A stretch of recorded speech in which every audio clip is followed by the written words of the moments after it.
जय OBC, जय संविधान. OBC बंधू चल रे भाऊ, आरक्षण वाचवण्या मोर्चात जाऊ. मी पण येणार, तू पण चल. आरक्षण वाचवण्या नागपूरला चल, आरक्षण वाचवण्या नागपूरला चल. 2 सप्टेंबरचा काळा JR हा ओबीसीच्या मुळावर घाव घालणार आहे.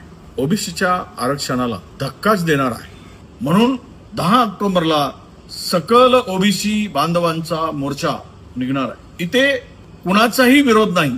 इथे ना पक्ष आहे ना जात आहे. फक्त आणि फक्त ओबीसीचं आरक्षण हेच वाचवण्याचं ध्येय आहे. चला तर उठा बंधूंनो, 10 ऑक्टोबरला होणाऱ्या मोर्चात सर्व माझ्या सकल ओबीसी बांधवांनी लाखोच्या संख्येने सहभागी व्हा आणि आपल्या हक्काचं संरक्षण करा, आपल्या आरक्षणाचं संरक्षण करा.